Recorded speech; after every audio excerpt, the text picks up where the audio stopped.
Dr. Wright, I am always tired. In my 33 years caring for patients, that is the concern I heard more than any other. Energy allows for passion, which is the key ingredient to living your best life. So what did I tell these patients? And what can we do to crush fatigue and optimize our energy levels? Stay tuned to find out. Hi, for those of you new to my channel, I'm Dr. Lori Creadon Wright. I'm a board-certified family physician with over 33 years experience treating patients. Now that I've retired, I have the time to share the wisdom that I've gained from my education and patient interactions. And you have the ability to benefit from this without having to live through med school, residency, and patient care yourself. Energy. It is the key to truly living life versus simply surviving. When I was in practice, not a day went by without someone complaining that they were chronically tired or that they wished they had more energy. And by far, the most common cause of fatigue was not getting enough sleep. Most of these people were already aware that they weren't getting enough sleep, but wanted a different answer to solve the problem of their fatigue. There's a joke that a patient goes to her doctor complaining that she's always tired, and after listening, the doctor tells her that she's jamming too many activities into each day. The patient says, "I didn't come here to be told to stop burning the candle at both ends. I came here for more wax." Many patients were looking for stimulants to give them more energy, but that was not how I practiced. Stimulants can cause jitteriness, palpitations, and heart arrhythmias.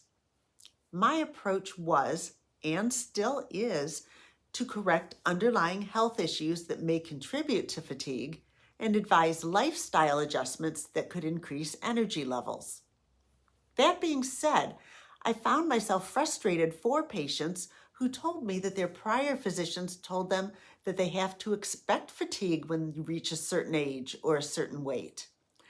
Although advanced age or obesity can contribute to fatigue, it is disrespectful to a patient to refuse to consider other contributing factors.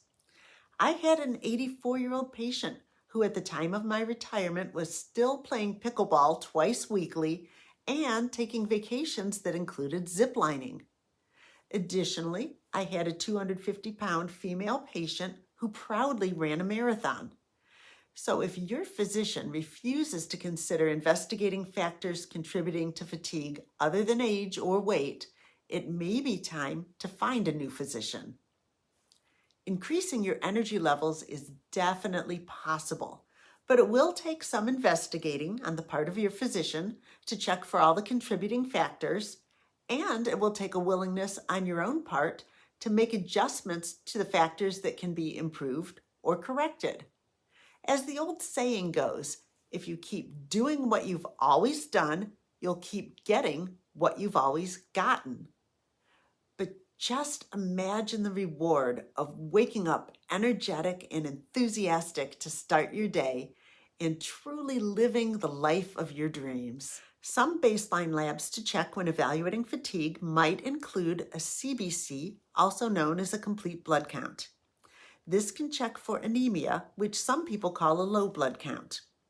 Low levels of iron, vitamin B12, or folic acid can contribute to anemia and fatigue. Additionally, the WBC, or white blood cell component, could indirectly point to infection or cancers such as leukemia or lymphoma if it is outside the expected range. A TSH, or thyroid stimulating hormone, can help check the status of your thyroid, the gland that regulates metabolism. I found that prescribing a simple thyroid medication in patients that had underactive thyroid glands made an enormous difference in their energy levels and metabolism. In fact, when I checked labs on a new patient who was bald, I found he was extremely hypothyroid. As his TSH levels improved with treatment, he not only saw an improvement in his energy level, but he also grew back a full head of hair. Of course, most men who are bald are not that way because of hypothyroidism, but how rewarding to make a difference by checking a lab test and prescribing appropriate treatment. In men, Checking testosterone levels can be beneficial, especially if there's a decrease in libido along with fatigue. A CMP, or comprehensive metabolic panel, can check electrolytes, blood sugar, kidney function, liver function, and calcium level. Vitamin D deficiency, magnesium deficiency, and phosphorus deficiency can also contribute to fatigue. However, it is possible to get too much of certain vitamins and minerals and develop toxicity of those, so supplementation should be under the guidance of your physician. Another possible energy thief is sleep apnea. This is a condition where a person stops breathing multiple times per night. This can result in fatigue or even actual sleepiness throughout the day. There are two types of sleep apnea, obstructive and central. With obstructive sleep apnea, there is often snoring, gasping, and choking that occur during sleep as the airway is temporarily blocked by tissue at the back of the throat. Central sleep apnea is less common and occurs when the brain doesn't consistently send the proper signals to the breathing muscles. Treatment of these conditions can dramatically increase energy levels. A sleep study is the typical test used to diagnose sleep apnea. Other possible causes of fatigue are heart and lung disease. If activities that you used to be able to easily perform now cause fatigue, a cardiovascular workup would be a good idea to rule out conditions in which the heart is no longer able to effectively circulate oxygen-rich blood throughout the body, such as with some forms of heart disease or heart failure. Likewise, checking the lungs to rule out pulmonary disease such as emphysema would be indicated, especially in people who smoke or have a history of smoke exposure or exposure to other respiratory irritants. And of course, for anyone who smokes, stopping smoking is strongly advised. Some people have no energy because they are bored or depressed.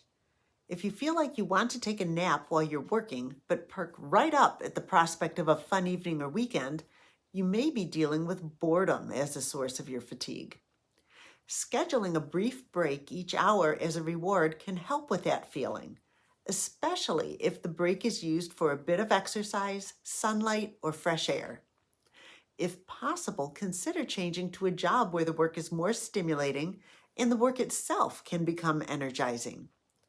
Some people with depression find that they are constantly tired in spite of sleeping 8, 10, or even 12 hours per night. This can be due to using sleep as a way to try to escape the depression.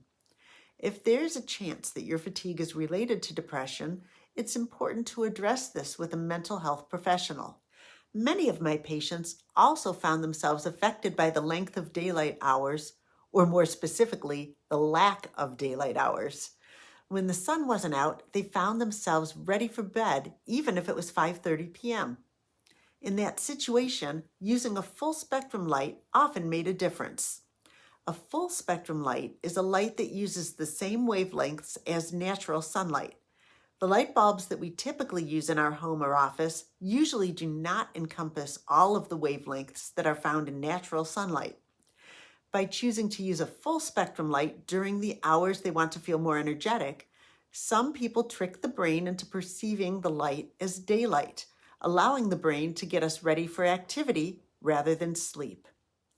Now we will address the lifestyle choices to increase our energy levels. First is getting the proper amount of sleep each night. For most adults, that would be approximately 8 hours. To help you estimate your own sleep needs, I advise sleeping as long as you would like for 2 nights in a row. Often, this will be longer than the amount of sleep you typically need, as your body may try to catch up on lost sleep. On day 3, try to live as healthy of a day as possible, with healthy foods and some exercise and activity. On night 3, go to bed at what you perceive to be your ideal bedtime. Whatever time you naturally wake up should approximate how much sleep you should aim for. For most adults, this is 7 to 9 hours per night.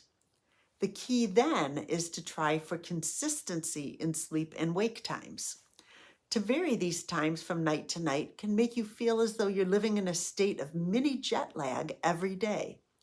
You will likely find you need a little less sleep on sedentary days than after a day filled with physical activity. I do not advise using sleeping pills. Let your body guide you as to how much sleep it needs. I've had many patients tell me they don't have 8 hours to spare for sleep every night.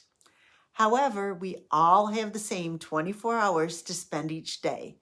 If you choose to spend some of your sleep time on other activities, there will be a price to pay of feeling tired and possibly irritable. And the way you live your days is the way you live your life. Is that truly the way you want to live? You may need to make an appointment with yourself to get the proper amount of sleep, but the payoff in the way you feel will likely be well worth it. The second lifestyle component is diet. In order to keep your body running at peak performance, you have to nourish it with the proper fuel. Hydration is key, with at least 8 glasses of water per day, unless you have one of the rare medical exceptions, such as congestive heart failure. Once you and your physician determine the proper balance of fruit, vegetables, protein, and carbohydrates, fuel your body like a champion athlete. A calorie is actually a unit of energy. Specifically, 1 calorie is the amount of energy it takes to raise the temperature of 1 milliliter of water by 1 degree Celsius. Therefore, calories aren't the enemy. Calories are a tool for maintaining a proper energy balance for your body. If you take in more calories than you use up, you'll store those as fat. Carrying around the extra fat may make you more fatigued. Picture living your day carrying around a 10-pound bowling ball.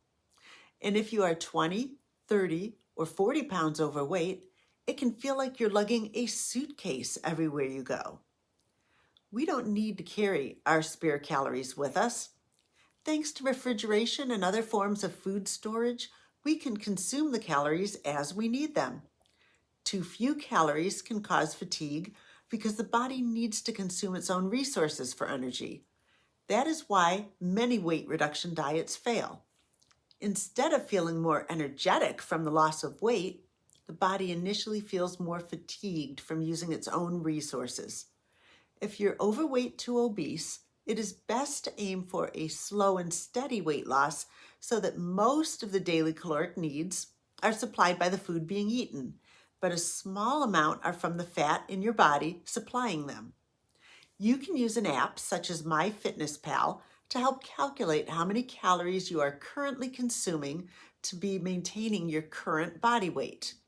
You can then reduce the allotment by 500 calories per day, which would result in 1 pound of weight loss per week, as it takes 3,500 calories to lose or gain a pound. If you are underweight, you would increase your caloric intake by 500 calories per day to gain 1 pound per week. You and your physician can determine what your ideal body weight would be. Many people use BMI or body mass index as a reference range. A BMI of 18.5 to 25 is considered to be the desired range. However, this only uses height and weight as its parameters. If someone's a bodybuilder, they may appear to be overweight based on their BMI, when really the extra weight is from muscle, not fat, and they are not truly overweight. In that case, using a scale that calculates a percentage of body fat may be a better method for them to determine their nutritional status. The third major lifestyle component of energy level is exercise. I have heard many people say that they're too tired to exercise, but this can result in a downward spiral in which the muscles and cardiovascular system get weaker and weaker, making exercise more and more difficult. The trick is to start with a small amount, gradually increasing intensity and duration as tolerated. As fitness levels increase, so do energy levels. Lastly is the component of breaking inertia. As the law of inertia states, an object at rest tends to remain at rest. In order to break inertia, set a time in advance that you are going to exercise or shop for those healthy foods. Set an alarm and begin and end at the times that you have scheduled for yourself. Make it more fun with a playlist of motivating music. And keep in mind what makes your life worth living. Whether it's a person, a pet, a hobby, or a cause, increase your energy levels to make those interactions more meaningful and more memorable so that you can go to sleep each night content in the knowledge that you are accomplishing the goals you have set for yourself and truly living your life. If you're finding value in these videos, please hit like and subscribe to my channel for more ways to live the life that you would die for.